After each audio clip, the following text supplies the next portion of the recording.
I knew the meeting was going south the second Brenda offered me that rotten pear from the HR fruit bowl. She had that tight-lipped, Stepford wife smirk she reserved for gaslighting sessions and diversity training. Cynthia, she said, steepling her hands like a cartoon villain dressed in Banana Republic, we just don't think this is the right time for promotion. Right time? I'd spent 4 years single-handedly dragging Innovate Inc. Branding out of the Stone Age, rebooting 3 major product lines and salvaging a 7-figure client after Mark, the CMO with the spine of a Twizzler, blew the launch by confusing TikTok with Tumblr. I see, I said. My voice was level, but I could feel heat crawling up my neck. My dignity was packing its suitcase. Brenda tilted her head. In this economy, you should just be grateful you have a job. That's when I knew I was done. Knew I was going to burn this place to the goddamn ground, even if I had to light it with my own 401k. Now, before I tell you what I did next, let me say this real quick. 97% of you are watching these stories without hitting subscribe button. Look, I'm out here trying to get my first ever 10k subscribers, and if even a few of y'all click that little button, it makes all the difference. You don't have to send flowers or hunt down Brenda. Just hit subscribe. I'll handle the rest. Anyway, Brenda stood up like we were done. She actually tried to smile at me, like this was a win-win, like she was handing me a scented candle and not spitting in my face. I stared at her for a second, let the silence curdle, and then slowly reached for my phone. I pressed record under the desk and said, just so I understand, doing more than what's asked, outperforming my male colleagues, generating 32% growth across every campaign I touch. Mentoring 2 junior strategists still doesn't justify a title bump? She blinked. Cynthia, let's not be dramatic. That dramatic hit me like a slap. Not wrong, just expected. Of course she'd say that. That was Brenda's whole HR brand. Make the woman feel like a lunatic for wanting credit. She didn't even realize she was being recorded when she added, look, some people just aren't leadership material. Maybe if you smiled more in meetings. I smiled then, big, too big. The kind of smile serial killers make in documentaries. Thanks, Brenda, I said, standing. This has been enlightening. That night, after half a bottle of Barefoot Moscato and a doom scroll through LinkedIn, I saw it. A vague listing from Apex Dynamics, Senior Strategy Director, Confidential Search, Competitive Compensation, must understand market disruption. It didn't mention them by name, but I knew their tone. Knew the font, hell. I deconstructed their style in a competitor breakdown last quarter. I clicked apply without thinking. No cover letter. Just uploaded my portfolio and added a line, ask your board if they're ready to win the war. It was impulsive, possibly career suicide, definitely reckless. But for the first time in weeks, I didn't feel like a ghost haunting Innovate's open plan office. I felt awake, charged, like someone had handed me a match and finally pointed me at the gas leak. By midnight, I had a calendar invite for a confidential screening interview with Apex's Executive Strategy Division. 20 minutes after that, I got an auto reply that said, Miss Sterling is looking forward to speaking with you directly. Miss Sterling. If Brenda was a box of expired vanilla pudding, Miss Sterling was a straight razor dipped in gold. I'd read about her. Apex's iron-fisted CEO with a penchant for calculated aggression and tailored suits that probably cost more than my salary. I stared at that email and felt my stomach twist. Because I knew then, this wasn't a new beginning. It was a war declaration, and I had just volunteered to be the first missile. The first 2 interviews were formalities, though nobody called them that. A polite brand officer named Greg asked me about cross-channel synergy like it meant something. A younger woman with a name like Fallen or Fern walked me through Apex's org chart, stopping every few seconds to highlight non-traditional value creators. Translation: Apex like sharks, quiet ones, the kind that knew how to smile while circling blood. But everything changed in interview 3. It was 7:02 p.m. on a Thursday when I walked into the private elevator at Apex's downtown headquarters. The receptionist didn't speak, just handed me a visitor badge and pushed PH. I'd read enough corporate thrillers to know that penthouse meetings weren't for onboarding. The elevator doors opened directly into a corner office that looked like it was carved out of onyx and intimidation. Floor-to-ceiling windows, art that probably cost more than my apartment, a single chair across from a desk bigger than my old cubicle, and behind that desk, Miss Sterling. If confidence could be weaponized, she'd be a ballistic missile. Her suit was charcoal gray armor. Her heels didn't click, they announced. No jewelry, no notes, just a stare that stripped me bare in 3 seconds flat. Cynthia, she said, motioning to the seat across from her. Tell me what's wrong with Innovate Inc. No hello, no resume talk, just that. I hesitated, you mean? From a marketing standpoint? She didn't blink. I mean from a viability standpoint. Sell me on why they're weak. I exhaled slowly. My gut said run. My ego said, finally, they've got legacy bloat. Too many mid-tier managers protecting fiefdoms. Their content pipeline is a graveyard of recycled pitches. Their CEO hasn't had a new idea since 2014, and their internal messaging is a masterclass in empty buzzwords. Sterling smiled faintly. Go on. I did. God help me, I did. I told her how Innovate cannibalized its own progress, how Brenda from HR shut down ideas if they came from the wrong mouth, how Mark couldn't close a deal without a golf cart and a Xanax. I talked for 30 minutes straight, peeling the company like an onion soaked in regret. When I finally stopped, she said, "We don't just want to beat them, Cynthia." She leaned in. "We want to become them, and then replace them from the inside out." My pulse kicked. I felt like I was watching a chessboard assemble in real time, and I was being offered queen. Sterling slid a document across the desk. One page, minimal print, no fluff. It wasn't an offer. It was a declaration of war. Title: Senior Strategy Director, Apex Dynamics. Compensation: high enough to make my student loans look like monopoly money. Benefits that included international relocation, stock options, executive support team, and one peculiar clause: bolded performance bonus tied to successful market share acquisitions specifically from Innovate Inc. I looked up. Sterling's voice softened, but not kindly. "We know about the Dream Launch campaign, the over-budget pilot project, the churn numbers. We've seen your fingerprints. What they ignored in you, we value. It wasn't flattery. It was fact. You're not being hired to run ads," she said. "You're being hired to end theirs." I should have felt scared. I should have felt morally torn. I should have asked for time to think. Instead, I picked up the pen. Because in that moment, every late night, every gaslight, every meeting where I was told to stay in my lane crystallized into one thought. They made me small. I'm about to make them extinct. My new office was in the far wing of Apex's executive floor, a soundproof box with reinforced glass, its own air system, and a biometric lock that required both a thumbprint and a voice ID. It wasn't an office. It was a war bunker dressed in minimalist Scandinavian furniture. No nameplate on the door, no welcome basket, just a tablet waiting on the desk, already loaded with a single file, Operation Iron Hand. I opened it, expecting orientation modules. Instead, I got a strategic kill list. Day 1 began with Miss Sterling entering unannounced, no knock, no entourage. She set a black folder on my desk like it was evidence in a criminal trial. Her voice was cold glass. "This is not marketing, this is dismantling." Inside were full bios of Innovate Inc. Board members, finances, family connections, voting records, addiction histories, off-the-record affairs, poorly hidden shell companies. It was deeper than I'd ever gone, even in my most paranoid rants. Stuff you don't get from LinkedIn or investor calls. One had been building this dossier for months, maybe years. "They've been sick for a long time," Sterling said. "We're just accelerating the expiration date." I flipped through the pages, stunned. One board member was quietly draining the company via a third-party contractor she co-owned with her brother. Another had made a donation to a controversial PAC that would turn Innovate's largest client's stomach. One, I realized with a sinking feeling, had once propositioned an intern in an email chain I thought had been deleted years ago. I swallowed. "You've had this? How long?" Sterling just raised an eyebrow. "Long enough. But we needed you to turn it from information into impact." That's when I understood. I wasn't the weapon, I was the trigger. I looked at the whiteboard behind me. Blank, pristine, too clean. So I grabbed a dry erase marker and wrote the first word of my new life in huge, angry letters: leverage. By noon, I was introduced to my team. 3 people, all killers in their own right. Felix, a cybersecurity savant with a British accent sharp enough to cut glass. Naomi, a forensic accountant with dead eyes and a sarcasm problem. And Rob, a brand strategist who used to work at Innovate before quitting in what he described as a mutual decision involving a fire alarm, 2 margaritas, and a resignation letter taped to Brenda's keyboard. I liked them instantly. Felix handed me a tablet showing Innovate's internal servers. "We already have passive access to their intranet. No right privileges, just eyes, for now." Naomi followed up. "We're tracking cash flow on that Dream Launch project. It's bleeding money like a hemophiliac on a trampoline." Sterling reappeared later that afternoon for the mission briefing. Standing at the head of the conference table, he outlined the objective like a general dispatching troops. "Your role," she said, fixing her gaze on me, "is to create instability. Make them question their direction. Undermine trust between departments. Seed doubt among investors. When we bid, they won't resist, they'll beg." She tapped a button and the screen behind her showed a graph. Apex's current valuation next to Innovate's. The delta was wide, but not unbridgeable. "Your insider knowledge is our unfair advantage. Exploit it. Innovate stock must dip below $30 a share before the acquisition window opens.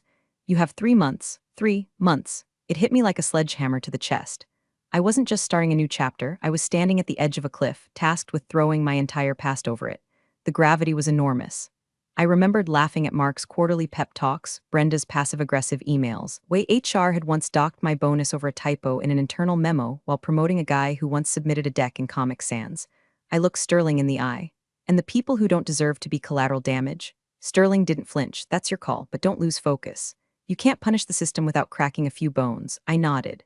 Exhilaration bloomed in my chest, hot and high. Terror wasn't far behind, because now, I wasn't just planning campaigns, I was planning a corporate coup. The mind is a system. Like supply chains or PR crises, it has pressure points. You learn where the ego hides, where the fear lives, where the denial festers. That's how you predict reactions. That's how you weaponize people. By Monday morning, I'd built a complete psychological roadmap of Innovate's senior leadership. Not org charts, fragility charts. Mark, status addict, allergic to failure, deeply insecure about his own creativity, motivated by perception, not outcome, needs to be the smartest man in every room, even when he's the dumbest.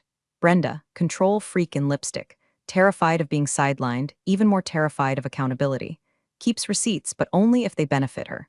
Thinks moral high ground is a piece of real estate you can bully your way into. The others followed the same pattern. One was on anxiety meds he thought no one knew about, they did. Another had a messy divorce settlement tied to company shares. One VP cried during performance reviews, every performance review. These weren't leaders. They were wobbly-legged deer convinced they were wolves. I didn't need to destroy them. I just needed to spook them hard enough that they trampled each other. The first move had to be surgical, public enough to rattle confidence, subtle enough not to scream sabotage. Enter Dream Launch, an ambitious internal initiative meant to revolutionize content delivery. In reality, a dumpster fire of bloated scope, poor documentation, and 3 feuding project managers. I'd written the initial brief before Brenda replaced half the dev team with interns. And now, they were beta testing on unstable architecture, already 6 weeks behind and hemorrhaging money. Perfect. That night, I created an anonymous submission for a tech gossip blog known for unofficial leaks, future-proofed. The kind of place investors and board engineers scrolled for juicy chaos between coffee breaks. I wrote it like a whistleblower with one foot out the door. Rumor mill says Innovate's Dream Launch project is about to implode. Over budget, understaffed. Management doubling down to save face, but morale's cratering. Internal docs suggest they're planning to spin it as experimental R&D to avoid investor backlash. I added just enough real detail to make it irrefutable. The post went live at 9:14 a.m. By 9:52, Innovate's Slack was on fire. By noon, I got my first trophy. A nervous investor tweet asking if the Dream Launch pivot was part of the roadmap or damage control. By 2:00 p.m., Innovate's internal newsletter had a rushed clarification update from Mark, loaded with more spin than a carnival ride. It worked, too well, because at 5:37 p.m., my phone buzzed with a name I hadn't seen in months. Dave, old colleague, smart, kind, the kind of guy who brought muffins to interns on their first day. He'd once covered for me when I had strep and Brenda tried to dock my PTO for non-urgent illness. His message was short, crazy what's happening here. The vultures are circling. I stared at it for a full minute. Guilt cracked through my chest like ice under pressure. He didn't know I was one of the vultures, he just knew things were unraveling. I almost typed back, get out while you can, but I didn't, because if he asked why, I'd have to lie, or worse, tell the truth. I tossed my phone on the desk and stared out the glass wall of my office. The skyline looked sterile, too clean for what I was doing. That cold focus returned.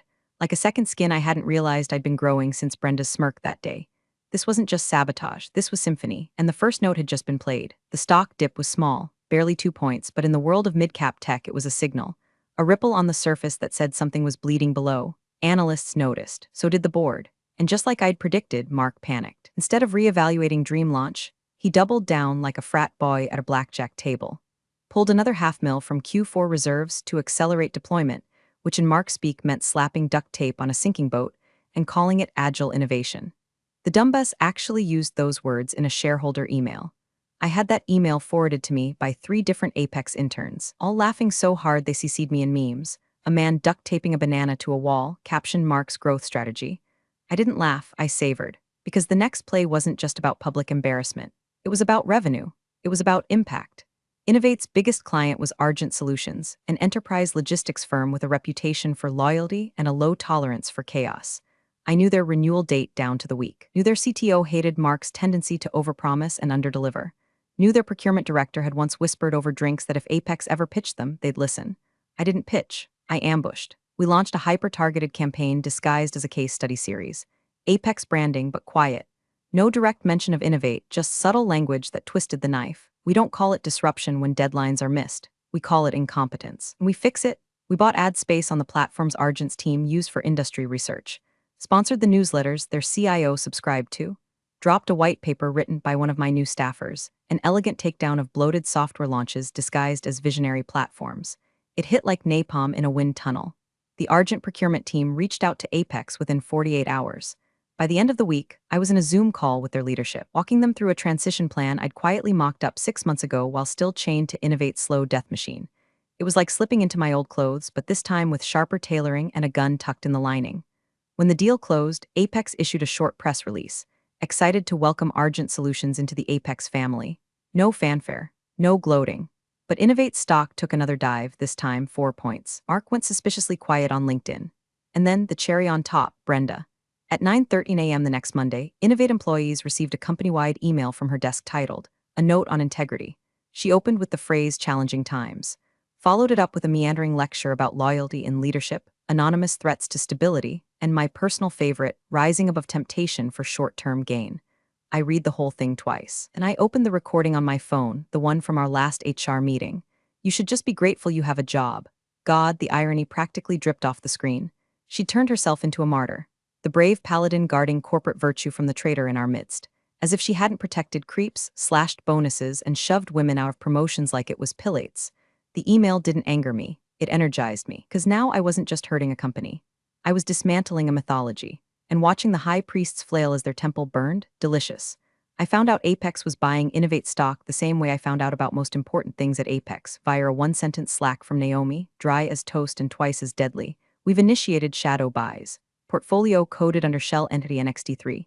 Translation, we were officially circling the carcass. With every dip in Innovate's stock price, Apex quietly scooped up more. No sudden moves, no public statements, just a slow, calculated devouring, like sharks biting from underneath small, invisible wounds until there's no meat left. By all metrics, the plan was working. But then Dave texted again. "You free for coffee sometime this week?" Just 7 words, innocuous. But my heart kicked like it used to before a client pitch. He didn't follow up. No emoji, no passive-aggressive "guess you're busy," just waited, and that told me one thing: he was serious. I stared at the screen for a long time. Meeting him was dangerous, not just tactically, emotionally. Dave wasn't a pawn, he was a memory, a good one. Office breakfasts, inside jokes about Brenda's obsession with navy blazers, late nights building decks we both knew would be rewritten by Mark's golden boy. He had always seen me, even when the company didn't. This wasn't before, this was now. Still, I agreed. I chose a coffee shop far from either office. Neutral territory, no logos, just mismatched mugs and too many plants. He was already there when I arrived, hunched over a chipped table with a black coffee and that look in his eyes, the one people get when the floor is crumbling beneath their feet but they're pretending it's just a loose tile. We hugged. Awkward brief, then sat. He didn't waste time. "Something's happening," he said, "and I think you know what it is." I held his gaze. "You think I'm leaking?" He shrugged. "I think you left, and 3 weeks later the company started bleeding from places only you would have known how to cut. It should have stung." It didn't, it clarified. "Why reach out then?" I asked. He looked down at his cup. "Because I'm not mad. I just want to understand." I said nothing. Then he added, "They're blaming you, you know." I blinked. "Who?" "Mark, in leadership meetings. Telling everyone the downturn started when you left. Said you were never that competent, that your campaigns were bloated and unsustainable. That Apex probably poached you as a sympathy hire." Something inside me went cold, not the kind of cold that numbs, the kind that focuses. He said that. Dave nodded. Brenda backed him up, said she always had doubts. I laughed once. A single, flat note that startled even me. I was a threat when I was quiet. Now I'm a scapegoat. Yeah, and I think they're scared. I looked at him for a long time. He didn't flinch. Just sipped his coffee like he hadn't just relit a fuse I'd tried to snuff out. Guilt had been gnawing at me for days. Faces like Dave's, people I respected, people who'd done nothing wrong, but hearing my name twisted, hearing them try to rewrite history with me as the failure, that flipped the switch. I slid my napkin toward him and tapped a finger on the table. "Take a vacation," I said. "Cash out a few sick days. Don't ask questions." He stared at me. "Why?" "Because the walls are going to move," I said softly. "And I don't want you under them when they do." He didn't push, just nodded. As I walked out, the guilt still simmered in my chest, but now it was acid. They thought they could bury me in silence. They forgot I built the map they're now choking on. It was time for the final act, and I was done sparing feelings. There's a moment in every demolition when the structure gives. Not all at once, not with fireworks, but with that quiet shift, beams groaning, walls settling, the kind of sound the earth makes right before something historic goes down. That moment had come, and I wasn't waiting for it anymore. After coffee with Dave, I didn't sleep. I paced my apartment with a glass of whiskey in one hand and the company's blood on my teeth. I thought about every time Mark had grinned through my pitches and then presented them as his own. Every time Brenda cut my budget and smiled while doing it. Every maybe next quarter I'd ever swallowed like poison. By sunrise, I was done playing chess. I opened the classified Apex channel and uploaded everything. It wasn't a leak. It was an autopsy. I gave them Innovate's creative accounting history, how Mark moved budget items between departments to inflate quarterly performance, sometimes marking R&D failures as pilot marketing initiatives to dodge blame.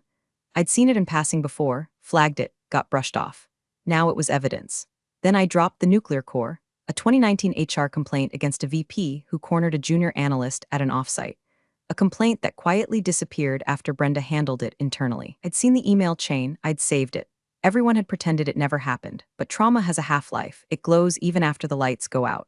Apex's legal team didn't hesitate. Within 72 hours, they went public with a formal hostile takeover bid.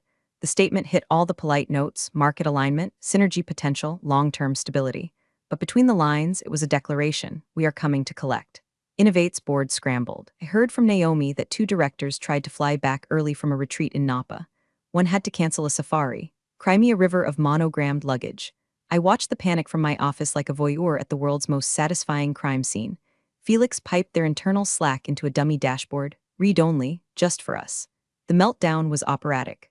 One thread had Mark screaming in all caps about corporate espionage. Another had Brenda invoking NDA clauses like prayer beads. Someone tried to float the idea that this could be spun as an opportunity and was immediately ratioed into digital oblivion. Then the investor calls started. 3 firms pulled their preferred status. Argent announced they'd lost confidence in Innovate's vision. And the final kick to the ribs, an anonymous source sent a leak to The Verge about the buried HR complaints. It went viral. Brenda's name trended on Twitter next to #complicit Karen. I watched it all unfold with a stillness I didn't recognize in myself. No joy, no gloating, just stillness. Like standing in a forest after a fire, soot in the air, the sound of trees breaking long after the blaze is gone. I had crossed the Rubicon. There was no turning back, no apologies, no negotiations. This wasn't about being heard anymore. This was about being remembered. By the time Sterling walked into my office, her smile was already 10 seconds ahead of her. "You've done well," she said. "They're drowning." I nodded once. "They always thought I'd be the one asking for mercy," I said quietly. She tilted her head. "What now?" I stared out the window, watching Innovate's logo flicker across a news banner on the building across the street, framed perfectly in the glass. "Now," I said. "Now I give them a front row seat to their own extinction." Board's knees were buckling. I could see it in the filings, the whispers, the desperate LinkedIn connections pinging Apex recruiters like flare guns in a storm. Innovate was circling the drain, and someone had finally convinced Mark to stop pretending it was just a clogged pipe. That's how we got the meeting. A closed-door negotiation, scheduled in Apex's top-floor executive suite. Mark and Brenda requested it personally, to explore non-hostile outcomes. That's how cowards phrase surrender. They didn't know I'd be in the room, that was the gift. I spent the night before in a quiet kind of adrenaline, not jittery, focused, like a sniper polishing her final bullet. I replayed our last conversation in my head, Brenda's smug voice telling me to be grateful, Mark's smirk when he said my numbers lacked executive vision. Their expressions had lived in my bones like parasites. But now, I had the scalpel. An hour before the meeting, Sterling stepped into my office with her usual quiet force. No preamble, just a single sentence, make them understand why this was inevitable. She paused at the door. "Burn it all down." She didn't say it like a threat. She said it like a benediction. At precisely 10 o'clock a.m., the doors opened, and Mark and Brenda stepped into the lion's den looking like they'd both aged a decade. Mark's tie was crooked. Brenda's makeup was hiding a nervous rash that used to bloom behind her ears whenever a scandal got too close. Miss Sterling stood at the head of the table, sleek and silent. She didn't even offer to shake hands. "Let's begin," she said. "We're here to discuss the terms of Innovate's transition should the board accept our revised acquisition bid." Brenda tried to smile. "We appreciate the willingness to negotiate." Sterling didn't flinch. "This isn't a negotiation." And then she turned to me. "Cynthia, why don't you walk them through the transition structure?" The moment hit like thunder in a glass room. Mark's head snapped toward me so hard I heard his neck pop. Brenda's eyes widened just for a second before her expression defaulted to corporate blankness. I took my time opening the folder. Let them sit in it. Let the silence stretch. Then I began. I outlined the leadership dissolutions, the asset consolidations, departmental purges. I spoke clearly with just enough edge to make them understand this wasn't theoretical, it was done. Mark tried to interrupt, asked about continuity assurances. I didn't look up. There will be continuity, just not for you. Brenda leaned forward, desperation cracking through. "I think we can all agree that loyalty," I cut her off.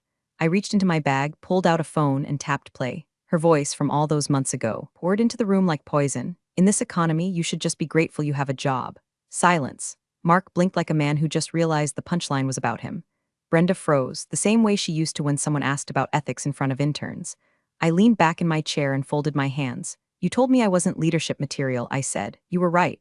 I wasn't built to manage your rot. I was built to tear it down." Sterling stood. "Effective immediately, Apex will assume all governance operations. All existing executive roles at Innovate Inc.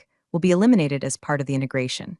Mark opened his mouth again, closed it. Brenda looked down, blinking hard. I stood, packed my folder, turned to leave, then paused, looked over my shoulder. "Consider this my letter of gratitude," I said, voice steady. "You taught me what I was worth." And I walked out, leaving them in the ruins they built, lit by the fire they handed me.